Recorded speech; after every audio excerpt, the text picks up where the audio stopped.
नमस्कार, मैं हूं संतोष पाठक और आप देख रहे हैं the news launcher. National Herald के मामले में राउज एवेन्यू की अदालत ने सोनिया गांधी और राहुल गांधी को नोटिस जारी कर दिया है। गांधी परिवार की मुश्किलें बढ़ने वाली है, इस तरह की खबरें गोदी मीडिया की हेडलाइन बनी हुई है और गोदी मीडिया एक बार फिर से ये साबित करने की कोशिश कर रही है, अपने हेडलाइन के जरिए, अपनी खबर के जरिए ये बताने की कोशिश कर रही है कि गांधी परिवार नेशनल हेराल्ड के मामले में दोषी है और जांच एजेंसी ईडी की जो कार्रवाई है बिल्कुल सही तरीके से आगे बढ़ रही है। लेकिन इस कहानी का एक दूसरा पहलू है। गोदी मीडिया आपको जो नोटिस जारी करने की बात बता रही है, उसके पीछे का पूरा सच वो छुपा रही है और ये सच जब आप सुनेंगे तो आपको ये समझ आएगा कि अदालतें कई बार देश की जांच एजेंसी की, खासतौर से नरेंद्र मोदी सरकार की जो सबसे चहेती जांच एजेंसी है ईडी, उसके कार्यकलाप पर, उसके काम करने के तौर तरीकों पर किस तरह के गंभीर सवाल उठाती रही है।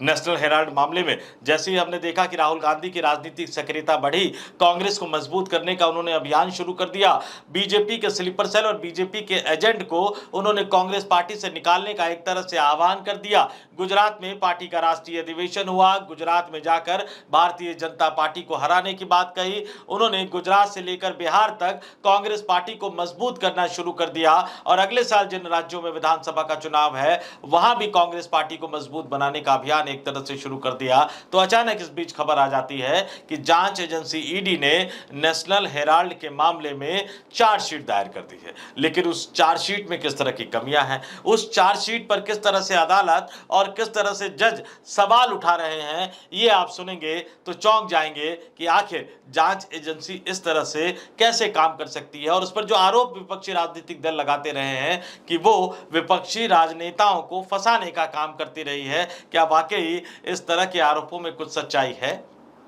और ये तमाम चीजें बताने के लिए मैं आज अदालत में क्या हुआ, इससे पहले अदालत में क्या हुआ और अदालत ने जो आज आदेश दिया है अगली सुनवाई पर उसका क्या असर पड़ेगा, इन तमाम तथ्यों को एक एक करके मैं आपके सामने रखूं। ईडी ने जो चार्जशीट दायर की थी उस पर आज से पहले 25 अप्रैल को सुनवाई हुई थी और 25 अप्रैल को अदालत ने सीधे सीधे ये कह दिया था कि चार्जशीट में कुछ जरूरी कागज गायब है।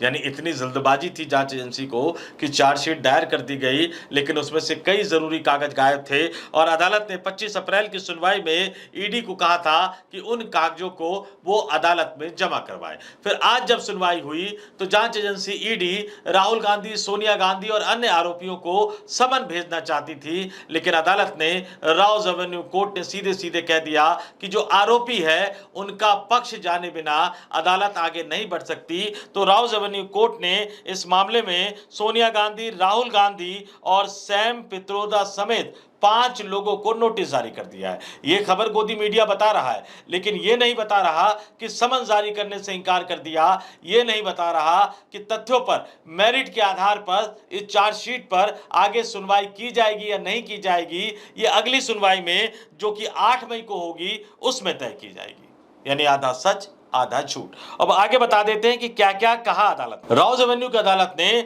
सीधे सीधे आज कह दिया कि चार्जशीट पर संज्ञान लेने से पहले, यानी चार्जशीट सही है या नहीं और इस चार्जशीट के आधार पर, मेरिट के आधार पर मुकदमे में आगे सुनवाई की जा सकती है या नहीं की जा सकती, आरोपियों के खिलाफ आगे मुकदमा चलाया जा सकता है या नहीं चलाया जा सकता, यह फैसला अदालत आरोपियों का पक्ष सुने बिना नहीं कर सकती है। अदालत ने यह साफ साफ कह दिया कि यह अधिकार भारतीय नागरिक सुरक्षा संहिता की धारा 223 के तहत इस देश के नागरिकों को दिया गया है और कोर्ट ने यह भी साफ कर दिया कि अभी केस के तथ्यों की गुणवत्ता यानी मेरिट्स पर बहस नहीं होगी। और इसके साथ ही अदालत ने ईडी पर, जांच एजेंसी ईडी के कामकाज करने के तौर तरीकों पर सवाल उठा दिया। मामले की जांच ईडी ने की, मामले में ईडी ने चार्जशीट दायर की, लेकिन पहली सुनवाई में पता लगा कि चार्जशीट में कागज गायब है। दूसरी सुनवाई में ईडी समन जारी करवाना चाहती थी, लेकिन अदालत ने सीधे सीधे कह दिया कि आरोपियों का पक्ष जाने बिना हम इस मामले में मेरिट्स के आधार पर सुनवाई नहीं कर सकते, तो इसलिए उनको नोटिस जारी कर रहे हैं और नोटिस जारी करने के बाद जो जवाब आएगा उसके आधार पर अदालत तय करेगी कि इस पर सुनवाई बनती है या नहीं बनती। ये जो चार्जशीट दायर की गई है, जो आरोपियों पर लगाए गए हैं, जो सोनिया गांधी और राहुल गांधी पर लगाए गए हैं, उसमें आगे मेरिट्स के आधार पर सुनवाई का मामला बनता भी है या नहीं बनता है। और ये अपने आप में एक बार फिर से नरेंद्र मोदी सरकार का जो काम करने का स्टाइल हो गया है, जांच एजेंसियों का भी वही स्टाइल है कि वो हेडलाइन बना देते हैं, वो हेडलाइन क्रिएट कर देते हैं बगैर तथ्यों को जांचे समझे, बगैर अपने दस्तावेजों को पुख्ता किए, और इसीलिए अदालत में बार बार जांच एजेंसियों को मुंह की खानी। अब इस मामले में जैसा कि मैंने आपको बताया कि सुनवाई की अगली तारीख 8 मई रखी गई है और 8 मई को ही अदालत से यह फैसला आएगा कि इस मामले को आगे बढ़ाया जाना चाहिए या नहीं बढ़ाया जाना चाहिए। मैं इस नेशनल हेराल्ड के मामले का थोड़ा सा इतिहास भी आपके सामने रख देता हूं कि कैसे जांच एजेंसी क्या आरोप लगा रही है। ईडी ये कह रही है कि नेशनल हेराल्ड अखबार की मालिक कंपनी एजेएल ने महज 50 लाख रुपए में 2000 करोड़ रुपए की संपत्ति हड़पने की कोशिश की। ईडी का यह आरोप है कि सोनिया गांधी और राहुल गांधी समेत अन्य कांग्रेस नेताओं ने मिलकर साजिश रची और एजेएल की 99% हिस्सेदारी एक निजी कंपनी यंग इंडियन को महज 50 लाख रुपए में सौंप दी, जो कंपनी सोनिया गांधी और राहुल गांधी के नियंत्रण में है। और यह पूरा मामला शुरू कब हुआ? जब केंद्र में यूपीए की सरकार थी, मनमोहन सिंह की सरकार थी, तब भारतीय जनता पार्टी के नेता सुब्रमण्यम स्वामी ने इस मामले में शिकायत की थी और इस मामले में जांच एजेंसी ईडी ने, यानी मनमोहन सिंह की सरकार में मामले की शिकायत हुई। नरेंद्र मोदी 2014 में प्रधानमंत्री बन गए, लेकिन जांच एजेंसी ईडी ने इस मामले में 2021 में अपनी जांच शुरू की थी और अब जाकर ईडी ने इस मामले में चार्जशीट दायर की है। और इसलिए ईडी जिस तरह से काम कर रही है, ईडी का जांच शुरू करना हो, ईडी का इस मुकदमे में आगे बढ़ना हो, ईडी का चार्जशीट दायर करना हो, और ईडी को लेकर जिस तरह की खबरें आती है अन्य विपक्षी राजनीतिक दलों के नेताओं को लेकर, इसीलिए इस तरह का आरोप जांच एजेंसी ईडी पर लगता रहा है। अदालतें भी कई बार उनको फटकार लगा चुकी है और अब तो सरकार के एक बड़े कानूनी अधिकारी भी ईडी को यह सलाह देते हुए नजर आ रहे हैं कि उन्हें प्रारंभिक तौर पर आरोपियों की गिरफ्तारी से बचना चाहिए, क्योंकि इसी तरह की गलती जांच एजेंसी ईडी झारखंड के मुख्यमंत्री रहे हेमंत सोरेन के टाइम पे कर चुकी है, दिल्ली के मुख्यमंत्री रहे अरविंद केजरीवाल के समय पर कर चुकी है। ईडी पर लगातार ये आरोप लगते रहे हैं कि जब से संसद में कानून बनाकर सरकार ने उनकी शक्तियां बढ़ाई है,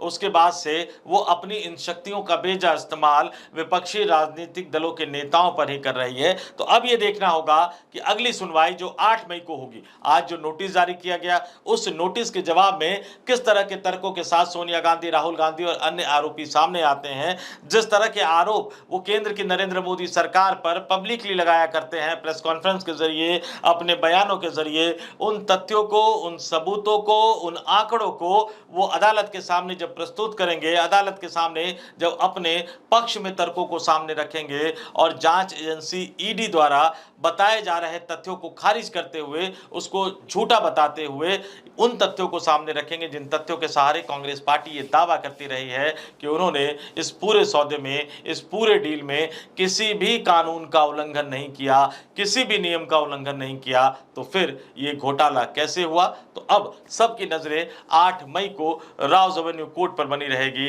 कि Rouse Avenue court national Herald मामले में क्या फैसला देता है। और गोदी मीडिया के हेडलाइन पर मत जाइएगा, क्योंकि 8 मई के बाद ही यह तय होगा कि वाकई राहुल गांधी और सोनिया गांधी की मुश्किलें आने वाले दिनों में बढ़ने वाली हैं या उनकी मुश्किलें खत्म होने वाली है। जांच एजेंसी ईडी की चार्जशीट पर अदालत कार्रवाई आगे करेगी, मेरिट्स के आधार पर उस पर सुनवाई करेगी, या अदालत उस चार्जशीट को सिरे से खारिज करके सोनिया गांधी, राहुल गांधी यानी पूरे गांधी परिवार को एक तरह से राहत देने का काम करेगी। इस वीडियो में इतना ही। मुझे यानी संतोष पाठक को दीजिए इजाजत। आप तमाम लोग देखते रहिए द न्यूज लॉन्चर। नमस्कार।